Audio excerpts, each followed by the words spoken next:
just gonna go to sleep, and just get a little you're gonna sleepy take care of mask. the podcast, and I'm just gonna not even open my eyes. As I was gonna go. Let's go. 2 hours of sleep, Adrian. Oh man. All right. Hi, and welcome to another sleepy episode of Adrian doesn't know how to do the intro anymore. No, I got this. Hi, and welcome to another episode of Dungeons Degrees. My name's Adrian. And I'm Alex. And today we're with Sphinx Akashaa. Hi! Hello! Hi! Hi there. Happy to be here. Thank you so much. Yeah, of course. Highly recommended from our friend Diamond. A gem. What a gem. Hence the name. He's got jokes. It's not even mine. Diamond says it all the time. I didn't say it belonged to anybody. I just said you had jokes. I just don't want to Why steal are you regulating credit. who owns these jokes? I'm currently, Are you the cops? because Are you the of my cops? sleep, dysregulated right now. I am dysregulated.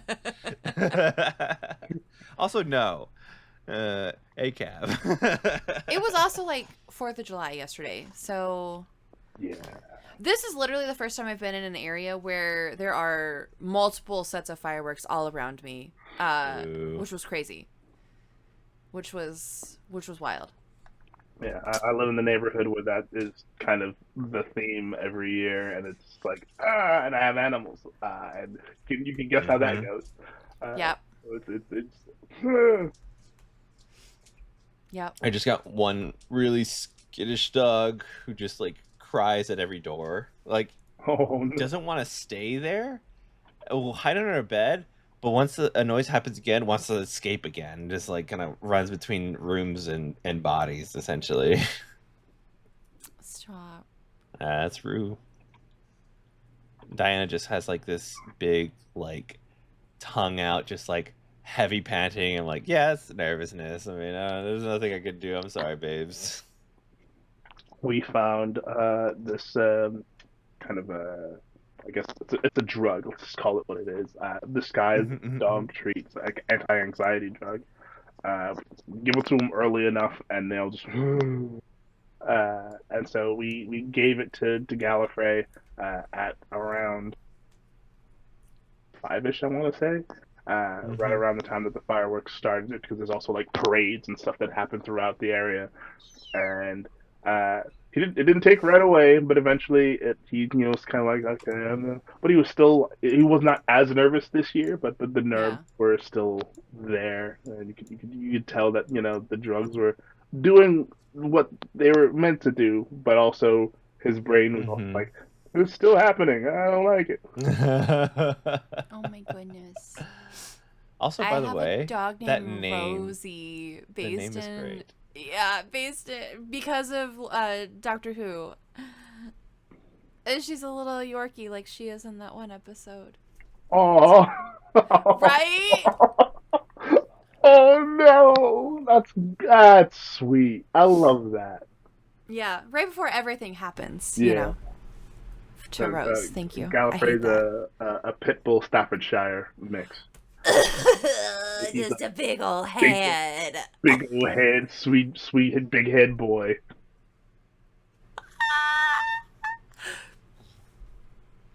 This is a Pibble contest? This is a Pibble podcast now? Yeah, Mr. Worldwide podcast. Oh my god. I think, here's my hot take. I think Pipple, the singer, I think would be amazing playing a tabletop role-playing game. I think specifically Pitbull would be really good at Thirsty Sword Lesbians. I can see that. I can see that. I don't think he'd come on very strong. I think he would warm up to it. Yeah. But I think it'd be like really like I maybe a little uncomfortable at first, but then like smooth. Yeah, give him a session or two, and he'd be like, "All right, well, what's next? Let's go." Yeah. Let's talk about tabletop. Let's talk about the Everbright Archive. Oh. Yeah, Sphinx. Why are you surprised? Wait. Oh. can talk about Everbright. Yeah, that's why we're here, I guess. Sure. It's not just a dog podcast, even though before, for 20 minutes, me and Sphinx talked about dogs. True. I missed the dog conversation. Yes. Which is now not even a Patreon exclusive. It's just a me and Sphinx exclusive at this point. It's just relationship building. I love that for y'all. All right, so what is the Everbright? What is Everbright? What is? The Everbright Archive is a TTRPG actual play anthology podcast series, where the basic premise, or the basic mechanic rather, is that every cycle, I don't call them seasons because seasons have a set time frame, and with the way it is scheduling TTRPGs, that doesn't work. So every cycle, I invite between 3 and 4 players to my table. We each get up to between 10 and 20 episodes to tell a full and complete story using TTRPG systems that are not Dungeons and Dragons, Pathfinder, or anything in the World of Darkness or White Wolf Camp, because those get a lot of love as it is, and we want to show off some of the other systems that, hot take, are better and are more conducive to storytelling. And it's around celebrating diverse storytelling with diverse casts using diverse systems.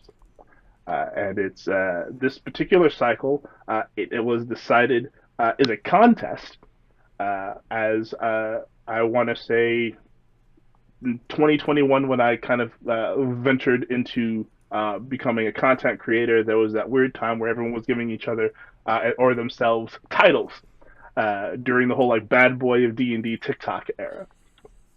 And so, because no one else had claimed it, I gave myself the title of Champion of Bards, and it went highly, for the most part, uncontested for at least like 2 or 3 years.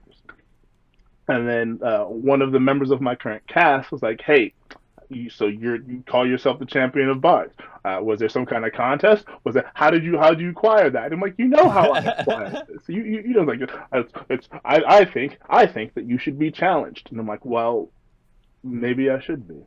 Maybe we should see if I am worthy of the title of Champion of Bards." And so we came up with this kind of story idea, which if you listen to the first episode, you kind of get the gist of an overstory to the stories that we're telling this particular cycle, where all of us are not just telling stories, we are playing bardic celestial beings that are telling stories in this tea house at the center of the multiverse, all vying for my title.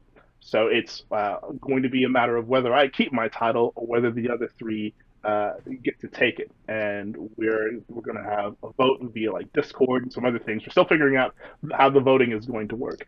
But by the end of the cycle, I will either remain the Champion of Bards or someone else will take the title. But yeah, it's for the most part, it's a podcast. It's all about telling stories using the medium of TTRPGs. Very much rotating cast, rotating storytellers, and yeah, it's a good time. We're enjoying ourselves. And that's a big part of why we do this stuff, to have some good times. Absolutely.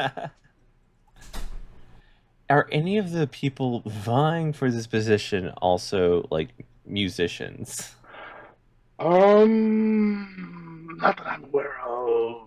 I know that Bardic Sweet Tea is one of the cast members. I know he sings. Mm-hmm. I've heard him sing. He has a lovely voice.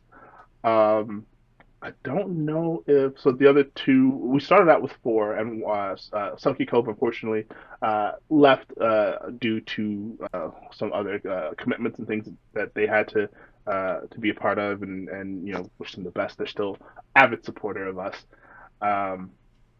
So it's of course Bardic Sweet Tea, Madness Diamond, and Briniersa, who are still on the cast.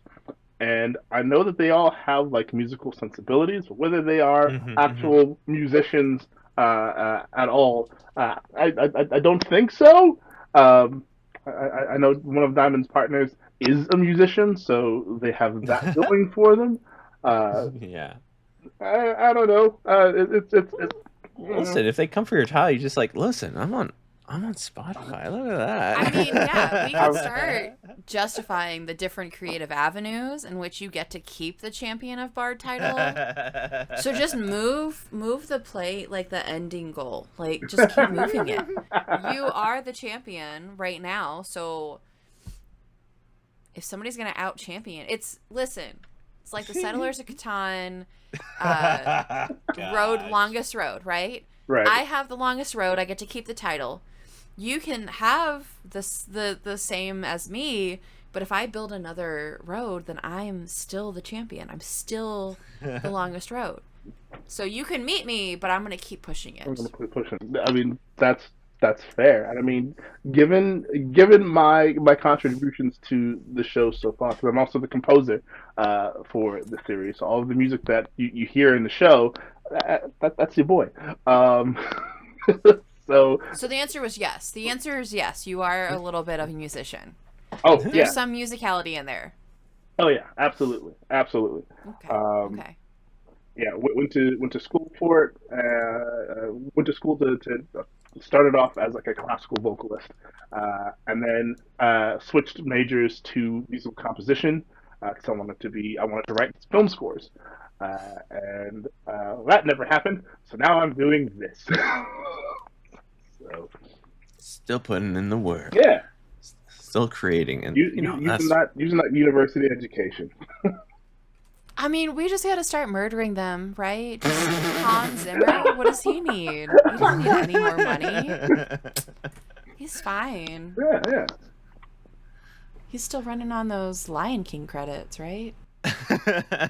I'm saying. Oh well, he's between the Lion King and what Batman and Yeah, just a few. there's It's a few fine. of them that he's running on. Yeah. Yeah.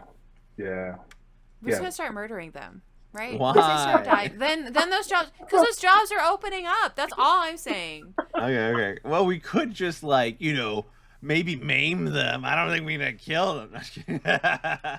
Listen, maybe we don't maim them, but listen, any filmmakers out there, if you're looking for a guy, Who's not going to maim your who's people? not going to maim your folks, and want some music written for your production, I'm available. Yeah. I like the questioning arms that came with that. Like, it was like, I think I am. I could be available. I could, Yeah, it was like in between jazz hands and like, I guess so. I'm just the guy. Did I do that? Come and hire me for your film. Something. All right. This leads me to a question because you said you sing. You've heard other people sing. I'm guessing this was like a karaoke kind of thing. What is your karaoke song then? Oh man. Whoo! That's a good one. That's a real good one. So if I want to like really show off, Somebody to Love by Queen. If I'm trying to be like smooth and sultry with it, it's going out of my head the Luther Vandross version.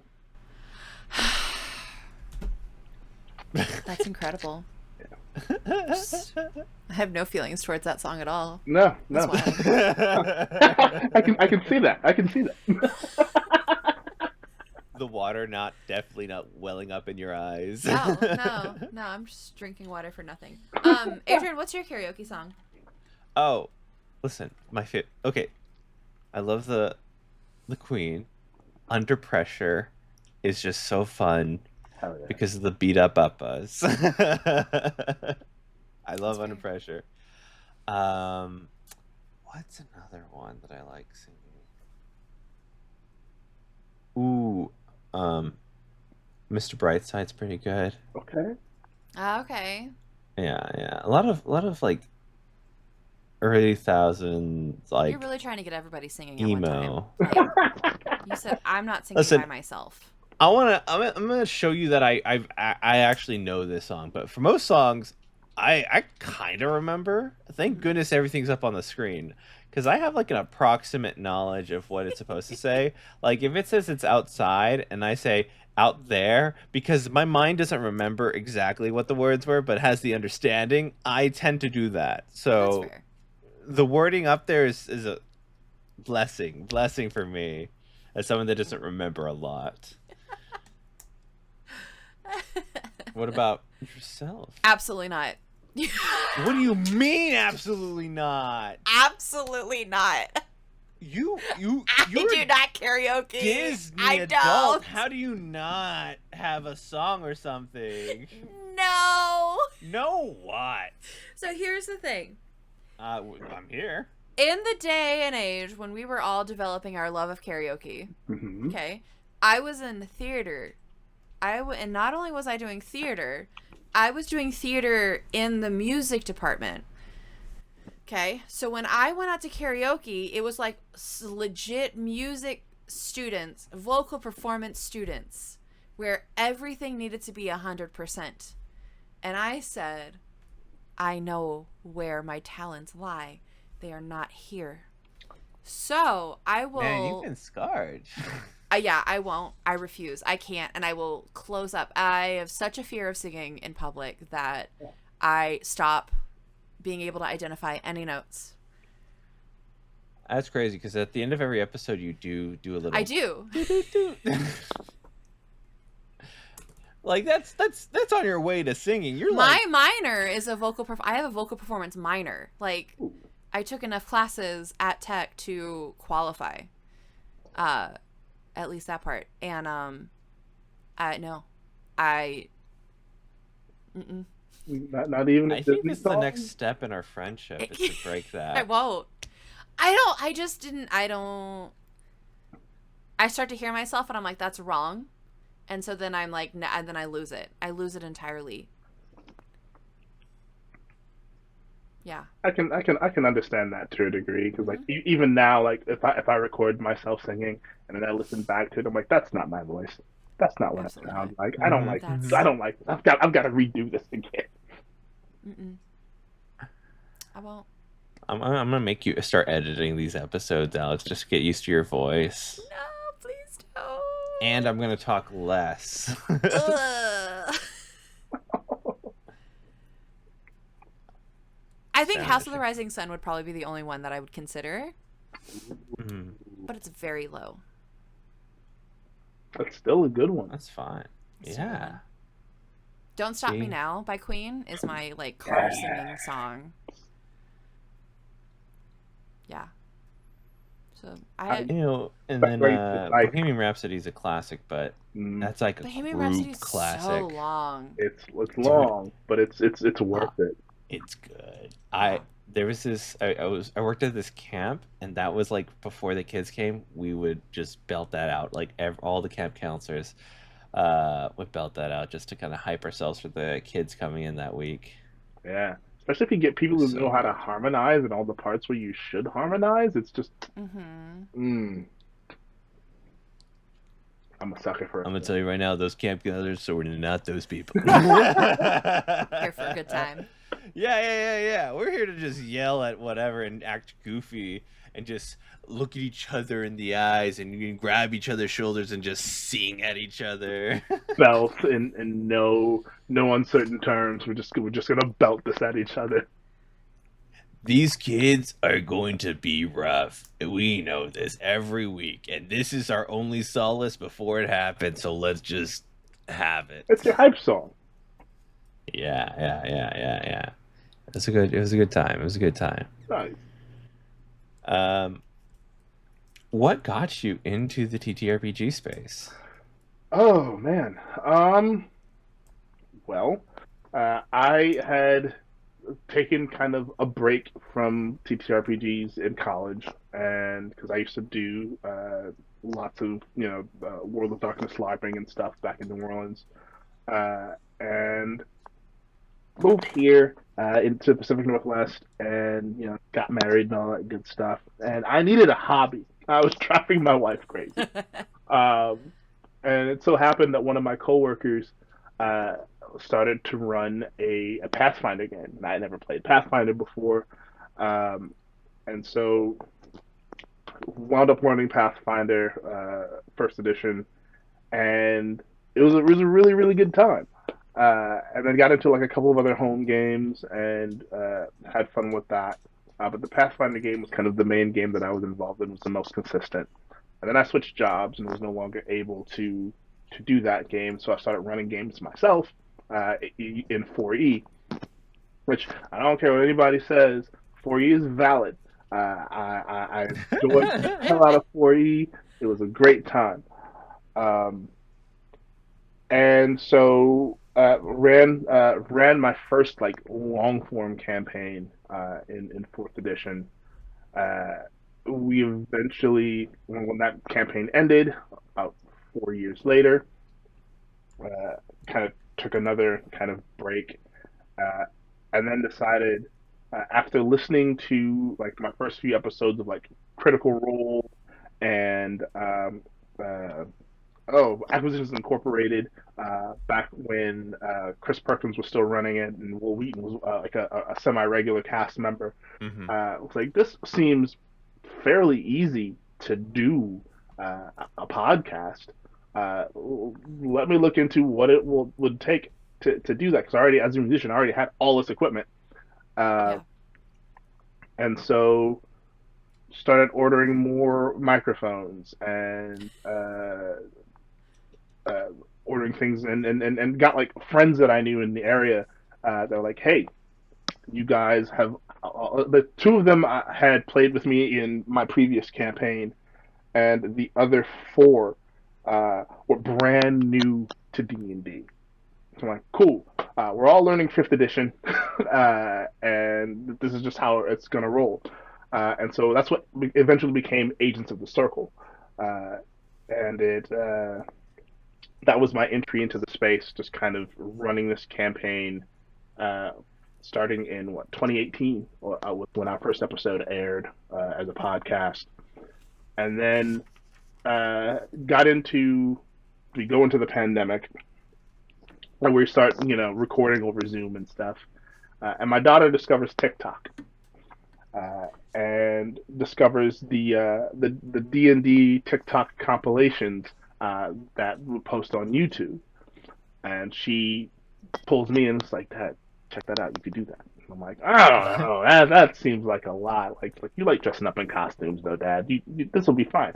You could do it." Like, oh, I don't know. So I formed an account and just like stalked folks for like 6 months, uh, and then finally like, you know what, I'm gonna do this, but it's going to be a thing where I'm not I wasn't necessarily trying to get into any like the cosplaying or the skits or anything like that. It was initially going to be me talking about Agents of the Circle and trying to get like more listeners and stuff.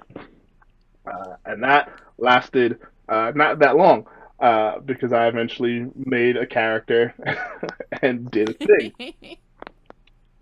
and then started getting invites from other channels to start doing actual plays with them. Uh, Dinner and a Game being the first to really get me into that, and then got invited by Alex Baum and then ADH Adventures, and did like a few one shots here and there.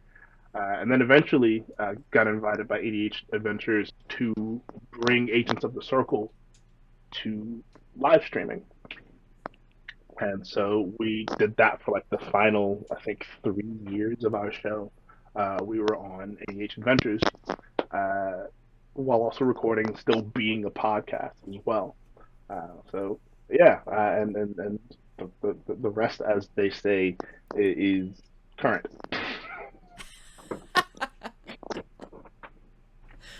What lessons did you learn while you were doing that first run, like as a DM? What was your like biggest lesson? The biggest lesson I learned is to just let people have fun. It is like everyone has their own story to tell, and allowing for people to tell those stories in the ways that seem best suited for them and that character is very important. the collaboration, the collaborative side is also important. So one of the things that I learned to do is like every few episodes, I would check in with everyone individually and say, "Hey, how is your story going? What do you want to see moving forward for your character?" And they'd send me. Sometimes they'd send me just like a paragraph. Sometimes I'd get like a 2-3 page manifesto of what they want to happen for their character.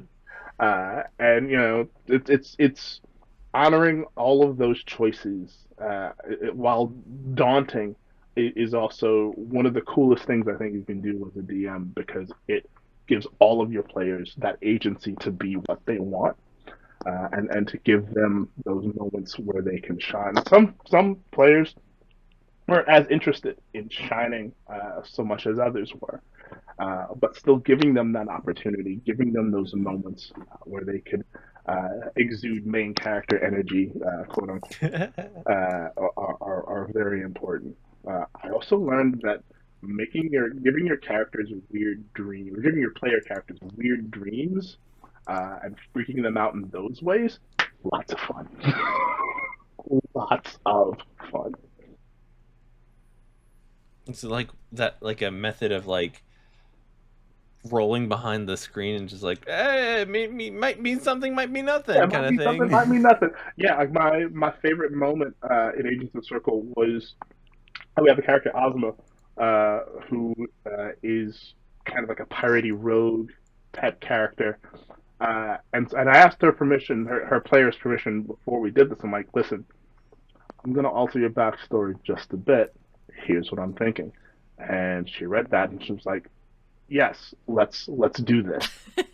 Mm-hmm. So basically, through dreams, kind of undid this kind of a trauma-based suppression of her memories, where she recalls that she is the lost princess of a country called Anthem, which is a country created and run by bards, and that her mother was in line to take the throne, but decided to rebel and leave and become the queen of pirates instead, and took her daughter with her, took her away from her family, took her away from everything she knew, and now she is getting called back home by her grandfather, who's still King Bootsy. Yes, after Bootsy Collins, because if we're gonna do it, we're gonna do it. So Bootsy calls her and the squad back because her mom is starting to invade, and it's up to her and the agents to basically save Anthem. And it was glorious, and the way we brought that about was so much fun. And like everyone just like, wait, what now? What's happening? What is this that you are? What do you mean you're a princess? I love a lost princess story. Mm-hmm. Okay, you've got me sold. Said lost princess who? What? Yes. Yeah. That was one of my favorite storylines of that series. And spoiler alert, everything turns out fine, and she becomes queen, and it's great. Stunning. Or rather, she becomes king, because the ruler is king, whether you're male or female, and that's just how I run everything. Like any kingdom I have, king is a title and not gendered. I can fuck with that too. Yeah. King me. Just two hats. Yeah. 2 hats. If I'm gonna be honest though, I don't want the king hat. I don't want that one. I want the pretty sparkly. You want the Pope hat? Tiara. You know what? Or a diadem. Right. A cool ass diadem. I'll wear a diadem. Yeah. Yeah. But now I have the option of Pope hat. Mm. Do I get the Pope Mobile with the Pope hat? Do you think the Pope Mobile comes with a hat? Do you think the keys are the hat? There's like a little like chip in the hat, and when you get close to the little Pope Mobile, like it opens up for you. Yeah. Yeah. I'm here for that. Okay. as you are creating, what inspirations do you take into your creation? Like, Ooh, that is a I know it's a big and broad subject, but I yeah. mean, like, Um, so I've got to cycle it back to like the very very first like real kind of inspiration and gateway into fantasy. Uh, in high school, I became a huge Ursula K. Le Guin fan.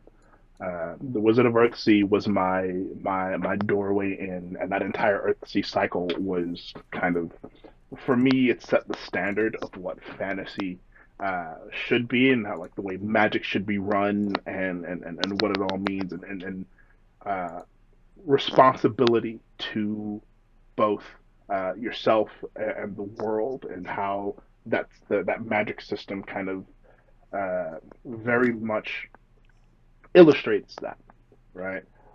From there, particularly in the story that I'm telling currently with the Everbright Archive, I get a lot of inspiration from that, as well as like lots of anime, mm, and the Lord of the Rings factors in a little bit, but more to the like kind of the moral kind of backbone of what's going on in the stories, as well as Star Trek. There's a lot of I'm a big old Trekkie, and so a lot of those moral sensibilities and uh, social mindsets go into that as well. Uh, but yeah, like right now, I just finished watching Solo Leveling, and I just caught up to Solo Leveling, and like mm-hmm, I'm mm-hmm. already like finding things that I want to pull in from that into the story I'm telling right now, and I'm like, oh, it's not too late. This is great. I can just suddenly weave stuff like this in, and we'll be fine. I Always was, growing, always developing. Yeah, yeah. pulling from everything. Pull from everything. I finished solo leveling. I enjoyed the progression, but it is getting like weirdly easily power level like just shoots up, which is fine. I just don't know where it's gonna go I'm next. excited to find out. Yeah, yeah. Yeah. I also pull a lot of inspiration from my daughter. My daughter is a huge proponent of the Everbright Archive. She's one of my executive producers. Uh, she helped me she co-created the world of Phaedos, which is my homebrew world, the homebrew setting that I created for the game, and she has been ridiculously helpful in like creating different continents and the different peoples that live there and cultures and things like that. She's a brilliant kid. Already at like 15, and I'm like, I can't wait to see what the hell you do when you get older, kid. Like, you are going to be amazing. So, yeah, she's also a huge part of that for me. What is there like an episode of the Everbright or any of your other APs that you are particularly like fond of and look like that was like one of the greats? Oh boy. Oh boy. I You keep believe. making these noises out of this man, Adrian. I hope you're proud of I yourself. I am I got 2 hours of sleep and I'm trying my best and I'm throwing all the big questions that seem very vast and out of the wheelhouse that like I gotta sit down for like a couple minutes and write this on paper to figure it out and I'm just like you got 10 seconds right. I will say, as much as I am proud of like all of our episodes in the Everbright Archive, uh, this is the hardest I've ever worked on a show, and the most joy I've gotten from that work. Episode 6 is Mm, probably my favorite right now, because it is not the introduction of the villain, but it is the introduction of the villain to the PCs, and the first time that they get to like see and hear this man, and I've posted video of it on YouTube and on my TikTok. The reactions to this particular scene where he basically lets the players know, like, hey, uh, here I am your opponent, and here's what's going to happen if you do not play by the rules of my game. There are consequences. He lays them out, and seeing their reactions to that is just, that was a chef's kiss moment for me. That was a moment like, oh, this is lovely. I have done well. I like a moment where the villain is like, "Here's what's gonna happen," and then my brain goes, "Oh, is it? Okay." This is getting a little serious. Can we not? Nah, it's gonna happen. I turned that Brad on, and I'm like, I don't think so. I don't think that's how it's going to go. But go ahead. Not that I can back it up, or any of my characters that I write. Not that they're shit talkers. Yeah. I've played as your DM. Yes, you do love to shit talk the people that were brought. I just thought of a moment that might trump that, and I'll hint to it because that episode hasn't been released yet. I'm still editing. Exclusive. But yeah, there's a moment at the end of the most recent episode that we recorded, where we get a reveal from one of our players, and it's emotional, and I'm excited to follow up with it in the next recording we have, and it answers a question that this particular player character has had for quite some time, but it will lead to more questions and hopefully more questions being answered. So that is, yeah. It's very possible that by the time this airs, that episode will be up. But, whew, yeah, that one was a moment too. I love that so much. Do you do anything to like practice your storytelling other than like, I guess, consuming media? But that feels like that's the way that everybody gets storytelling, is by consuming other media. Yeah, that's definitely one way. I also run a campaign for my daughter, set in the same world, same timeline, but set a year previous to what's happening in the Everbright Archive. So a lot of what they are doing informs what has so far happened in the podcast, and I'll tell you one thing: running a game for a group of teenage girls is a time, and it is it's fun as hell. And one of the cool things about the system that we're using Fabula Ultima, is that during the session zero process, everyone gets to contribute to the world by, I give them maps and I go, pick a spot or pick two spots, create a culture, create a city or a town or whatever, and I give them questions to answer about that particular area. One of them is like, how does magic affect this area, if at all? Do you have magic practitioners? What's a mystery that that particular place has to deal with? Or what political enemies does this place have? What's the role of technology? And they will give me like full on sheets of like, here's what we did, here's our silly named place, and here's what it is. So that's getting to flesh out some of the NPCs with that group before I introduce them in the podcast is a great time. Like every NPC that they've met so far, my daughter and her party have already met like twice over, and it's have all hinted at like my daughter's party as having interacted with them already before, and it's the easiest way for me to practice outside of just like me wandering around the house at all hours, talking to myself in the voices of the NPC characters, and kind of like fleshing out in that way uh, who they are and what they're about, and like fleshing out their accents, because holding an accent is hard, Yeah. and Yeah. getting to practice that as often as I can is a good time. Except during the points where I've held the accent for so long that I can't get out of it, and I have to force myself into another accent to break myself from the first one.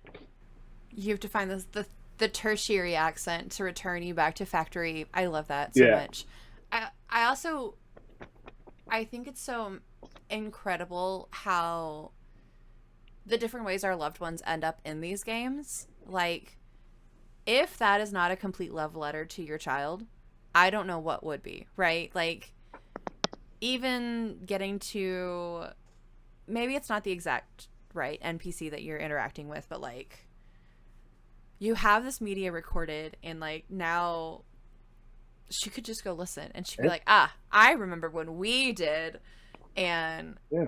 like, incredible. Yeah, Right? if she and her friends I love do actually listen to the show, and like, oh yeah, we did that, blah blah blah blah, and like, when are they gonna get to this place? And I'm like, hang on, they're gonna get there. Trust me, it's coming. They're so excited to hear the next steps. Oh, Ah, absolutely. stop. I adore that. What does she play? What kind of character? She plays a So in Fabula Ultima, it's one of the cool things about it is you get to kind of miss. My words are weird. You can mix classes. Okay. So you can stack classes on top of each other. So she's playing a Wayfarer, which is kind of a Ranger Druid light, where they travel a lot. They can get an animal companion if they want, and they're really, really good at like sussing out information from the places that they go to. She's also playing a sharpshooter, which is another kind of like ranger-ish class because she really wanted to carry a gun. Uh, and I don't know what to say about that one. yeah, she wanted a gun. Uh, you give them what you can, and hope that it's hope that it works out. And those are the two classes I think that she's chosen to focus on. And one of the other cool things about the game is you have these things called quirks that you can add or not, and she chose the cursed quirk. So when she designed her character has these weird tattoos of eyes all across one of her arms and one of her legs. And when you reach Crisis in Fabula Ultima, which is what we'd call bloodied in D&D, her curse activates. And every time she gets hit, she takes a point. And when she reaches a certain point, she can choose to release all of those points into kind of an attack that will affect everyone, not just the enemy. And it's risky, but it's powerful and can do a lot of damage. And so she's trying to figure out how best to control and maintain this curse, as the curse has now begun talking to her. And kind of giving her instructions, and kind of we're getting to a point to where she's gonna find out, because she doesn't remember. She woke up one day and the curse was there. She has no idea what happened. Has no memory of like 6 months before that. So we're getting into kind of the where did this curse come from? How did it happen? And kind of unraveling those memories behind it. So that's gonna be fun. What an interesting way to deal with trauma. Yeah. What an interesting. What a way. Yeah. That's gonna be so fun. Do you have I guess you have the background of what happened and how she got there. How are you weaving that without spoiling anything? Because we already know your daughter's obsessed with you, so she'll come and listen to this episode, and we can't give her any more spoilers. But Right. how have you decided to like weave that that into the story? So the way that I'm weaving it into is I'm making it kind of interwoven with everyone else's backstories as well. Whereas they all meet for the first time in the first session, Mm-hmm. and they don't know that they have all this one thing in common. And when they get to the point to where they figure out what that thing is, that will also point to the origin of her curse. Uh, Okay. and Okay. I already know what happens at the end of their campaign, and in fact, there's another episode of the Everbright Archive that has not been released yet that also hints at what Mm-hmm. happens at the end of their campaign, or at least at the end of the first arc of their campaign, I should say. And yeah, yeah, it all becomes it will become very very evident. Uh, they've already marked who their main villain is, and that I can spoil. The I'm sure that you and your watchers are familiar with a musician called Conan Gray. Okay. Yeah. Yeah. Yeah. Yeah. Yeah. They created a villain called Conan Red, who is a bardic warlord, uh, and is basically Conan Gray. What if Conan Gray went evil? And like still had like the adoration of all of his minions the way Conan Mm-hmm. Gray has adoration of all of his fans. Uh, and he wears like the Bram Stoker's Dracula like red armor. It is amazing. They came up with this on their own. They're like, can we? I love children so much. I listen. You say I do D&D with elementary school kids, and Uh, like I'm obsessed with what they do because yeah, of course. Why not? so yeah, You that know. we've officially made him their BBEG. Got he's got a fortress on one of the levels of Phaedos, and they've got to reach him, and while dealing with all the other stuff that's interwoven in all their backstories to deal with. So it's going to be exciting. They've got a ways to go before we get there, but Yeah. I am excited for it. Incredible. Are there any lessons that you find like as a GM like that you keep running into and you can't quite solve?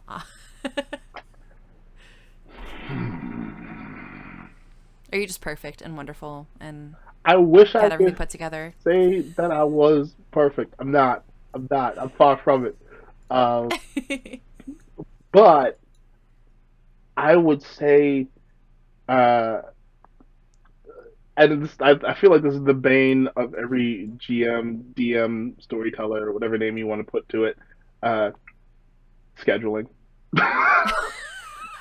No one has mastered the Mm, scheduling BBEG. Yeah. that's real. That's real. Yeah. It's home. Between Everybody just took some hits, yeah, mental hits. yeah, between my daughter's campaign, every campaign I've ever run, like the scheduling thing is a thing. The way that I have kind of solved it, kind of not so solved it for my daughter's campaign, or for my daughter's group rather, is that we are now playing three, maybe four separate campaigns with that group. Whereas when someone can't show up, we switch out of the main story and we go to like Monster of the Week, or right now they just started a Mm-hmm. Glitter Hearts game. We're talking about starting another one as well, like maybe later on down the line in a different system. And you know that's we have this kind of rotating system with them. Uh, with the main campaign, it's just well, we life happens and we have to we figure it out next time. And that's kind of the way it is. Uh, yeah, that one is the tough one. The scheduling. Yeah. Yeah. If we could just all line up our schedules, That would be great. perfectly all the time? That would be great. That would be. If the stars could just align every single weekend or whatever. Every weekend. Yeah. Every week, once a week. Yeah. Everyone sits down.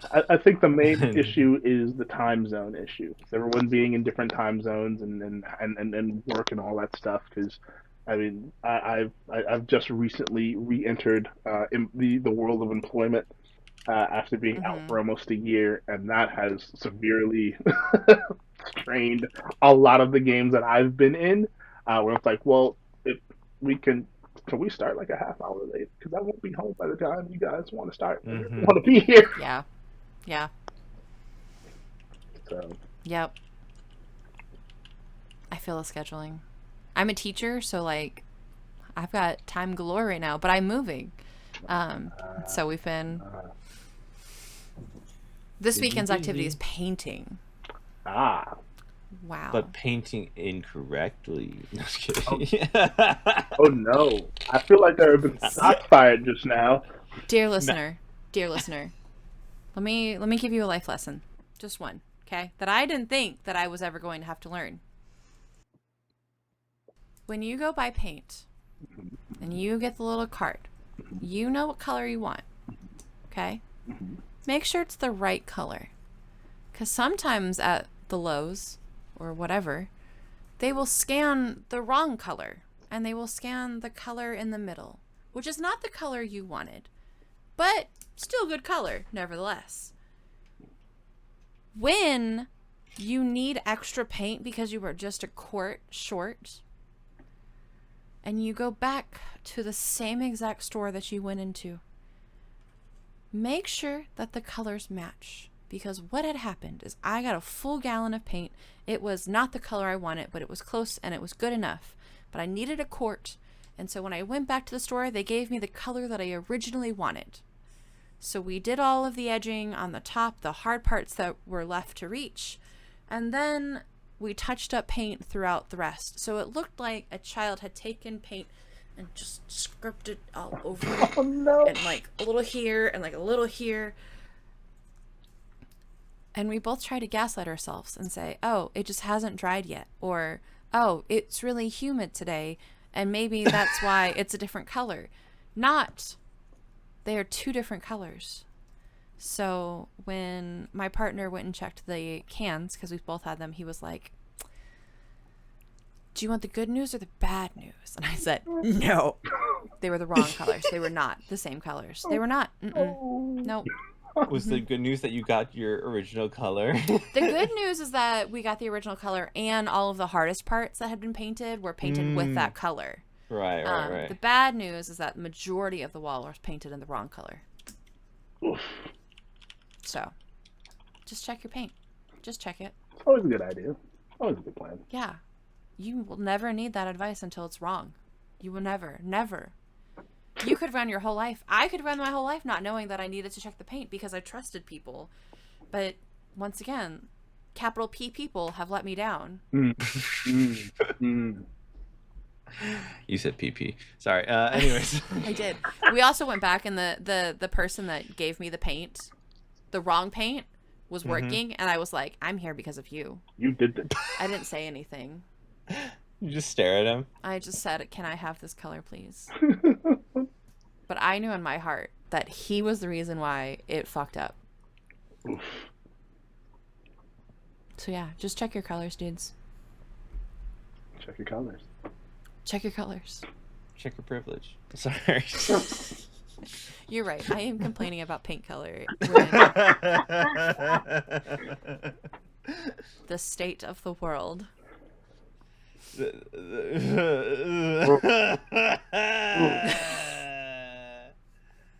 Where's All I right. need something stronger than water. Maybe asphalt? I don't know, man. Straight up asphalt. At this point, you're right. Hot or cold? How to cool down. I don't know. See, here's the thing. If it's hot, it'll coat the inside. If it's cold, it'll just mess up your teeth. So, like, which one do you want? I'd rather have my feel inside like- messed up than my teeth. I'll be honest with you. Yeah. I will suffer from my face. I've just started liking this face. I will suffer to keep it. What do you mean you just started liking that face? That's a good face. It is I'm sorry. good face, but I have been gaslit by myself, thanks to other people, into believing that it's not a good face. It's the fucking beauty industry. Indeed. It'll get you every time. It's also mean young children. Mean young children. Yeah. It starts there, and then it gets reinforced by the beauty industry. Yeah. I had hairy arms. Not that ever went away. My arms are still hairy, but I lived next to people that were nowhere near of white descent, and so they were like, "We have no hair on our arms," and I said, "Oh, cool." And then they would start reading the like hairy bear story, and I said, "Oh, I didn't know I was supposed to not like this part of me." And so from that moment on, yeah, because that was in elementary school. And then, so here, dear listener, fuck bullies, okay? Fuck. Yeah. Elementary school, I get teased for my hair. In middle school, I was kissing a boy, and then he went back and said that he got my arm hair stuck in his mouth because it was attached to my braces. And I said, make that make sense to me. How? I don't know, but it traumatized me because I was like, okay, first of all, I can't kiss anybody with these stupid fucking braces, and my arms are still hairy. So, what am I to do? Weird trauma dumping for today. I'm so sorry. No, that we all have stories. Boy, oh boy, good lord. Stupid fucking stories. I try to tell my kids, I'm like, it literally doesn't matter. Like, if you can't change it in 30 seconds, it's not worth your time. Yeah. No. Anything. Braces, acne. If it's not going to change in 30 seconds. Yeah, and that's why I popped every single pimple.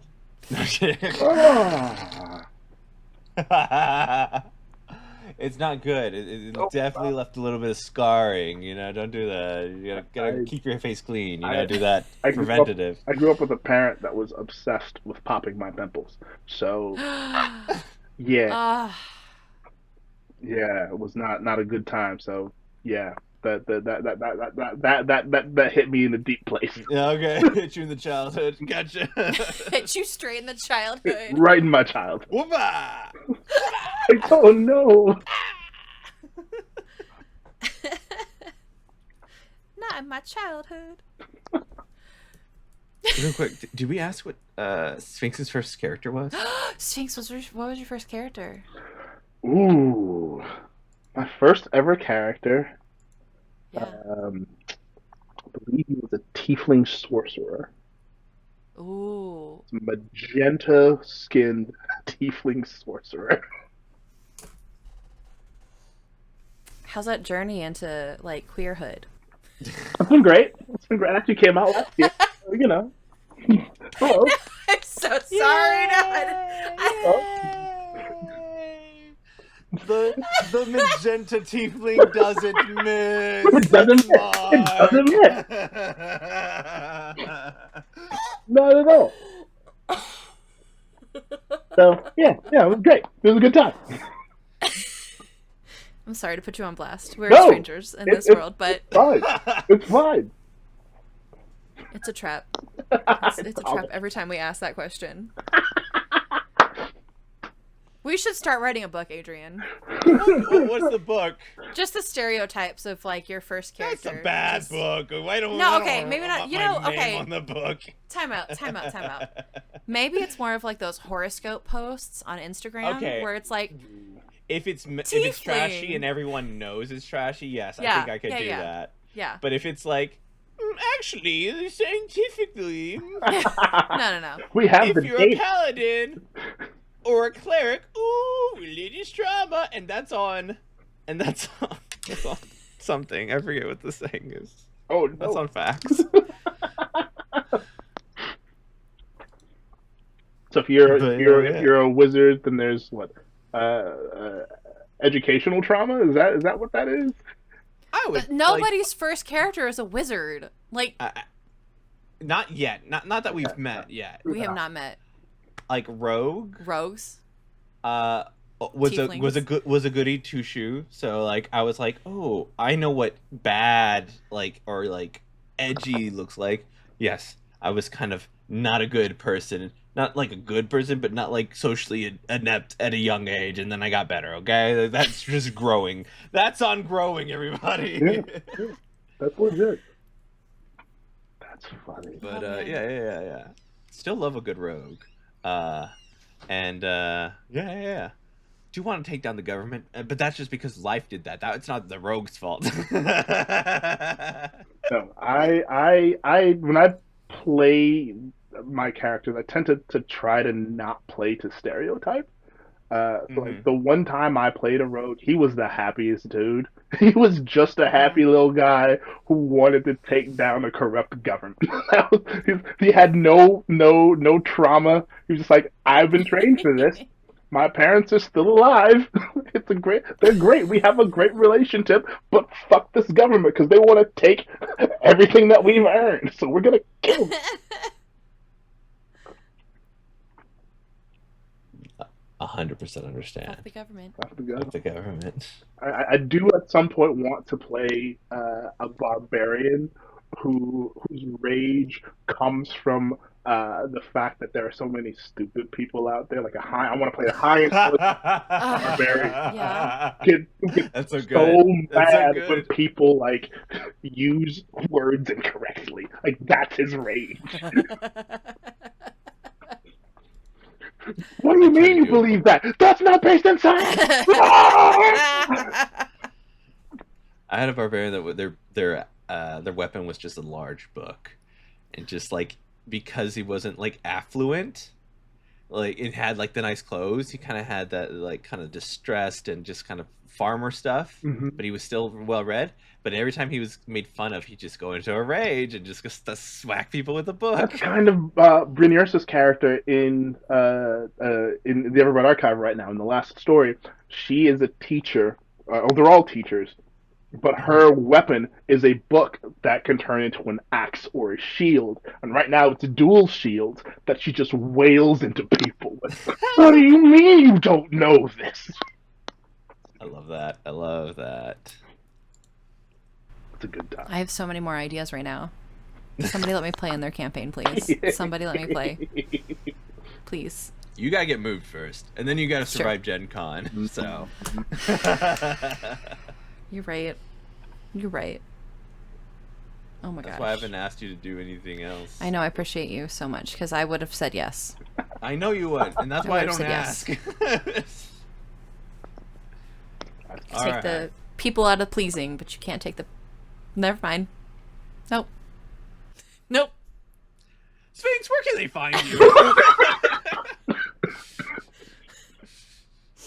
Oh my gosh. Ooh, excuse me, that caught me off guard. You can find me just about everywhere you get your podcasts for the Everbright Archive. I'm on YouTube as well under Sphinx Akashaa, also under the Everbright Archive. To get caught up with our show and our silly little after show things. We have Tea at the Table, which is our after show where we talk about what we just did in the episode we recorded. And then there is a new segment that we've been doing called Tea Time Snack, where we interview our NPCs and to get kind of our updates to like what's going on in the story. So every 5 episodes, we interview an NPC and get kind of a recap from that NPC's perspective. So I highly recommend checking those out.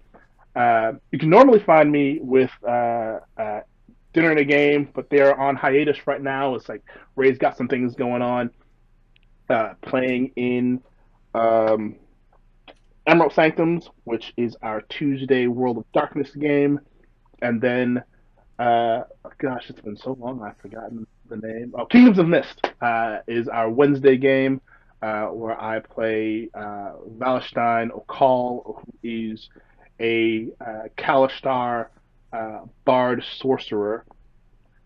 Um, and in Emerald Sanctums, I play as Emrys.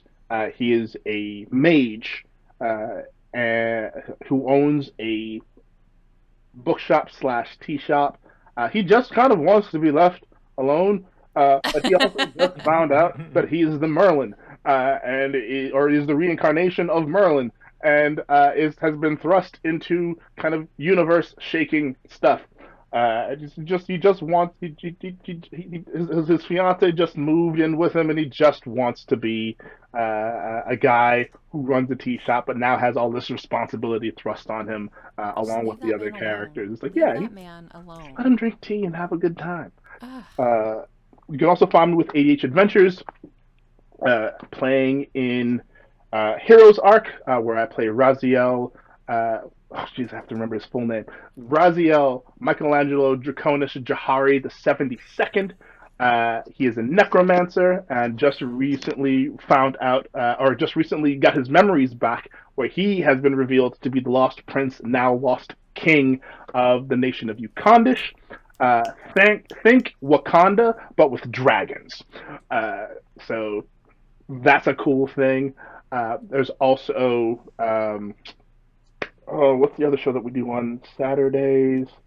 Heroes Arc, and then there is Unlicensed Magic War Crimes. There we go. Where I play Xanathar Salir. He is an Eladrin paladin slash sorcerer. He used to be the world's BBEG, and then got saved by his sister-in-law, and has become an adventurer to kind of make up for his previous crimes. And then there's The Tale That Never Was, where I play as. I am just forgetting all of my characters' names right now, and that is terrible. It's a lot of them. It's a lot of. You've got so many. Hold on. You're the scheduling issue. I might be the scheduling issue. You are the scheduling issue. It's not everybody. Well, I was like, yeah, okay, it might be it's you. It's me. Hi, I'm the problem. It's me. I played Io Neota. I'm a Kalashtar, Aberrant Mind sorcerer. I also play my quarry Sidra, because we've kind of rewritten Kalashtar to be more like the I'm forgetting the name of that race in Star Trek, where they have the symbiotes. Yep. It's there. It's all you, buddy. It's all me, and I can't remember the name of the species. But yeah, we've written the Kalashtar to basically be aliens that need a human host or humanoid host to survive. And then we bonded as children, and he gave me psychic magic. It's a thing. So you can find me there. I also really would like to plug. I just co-wrote a solo TTRPG that is called Chronon Chamber. I wrote it with Dennis Fleming, Spunky Taylor, and Jonas Tintenshare. It's coming out on the 7th of July, so by the time you listen to see this, it should already be out. Check it out. It's a fun time. It's basically you wake up in a spaceship and you have a set amount of time to fix it, so that your help can come and save you. But there are weird little guys trying to kill you and or take the Chronons that have gotten loose in your ship and are affecting things in a very dark, timey-wimey kind of way. So just let people have their tea. Yeah. Let them enjoy. Yeah. I want to, but where's the story there? I mean, you can make stories with tea. There's a fantastic solo TTRPG called The Last Tea Shop that is just basically that, and it's so good. You basically play a tea shop at the beginning of the river Styx, and souls come in to have tea for the last time before they have to travel down into the underworld. It's a great time. It's one of my favorite solo TTRPGs. Highly recommend it. That sounds delightful. It's so fun. In like the creepiest morbid way. I love that. Let me enjoy your last semblance of humanity before you lose all your memories and you become a shade. It's fine. Yeah. Yeah. They tell you stories about how they died and what their life was like, and then you send them on their way. It's like also oddly romantic too. Like, okay. Well, dear listener, thank you for joining us on another episode of Dungeons and Degrees. You can find us wherever pods are cast, so make sure you share, like, subscribe, give us all of the stars. You can tell your friends, your neighbors, your enemy to lover, your lost prince or princess. Oh, love that. You can also find us on social media at Dungeon and Degrees, and you can help support us at Patreon at patreon.com/Dungeon and Degrees. Adrian. That's right. Thank you so much for listening. My name's Adrian. And I'm Alex. And I'm Sphinx Akashaa. Go have some fun. Yeah.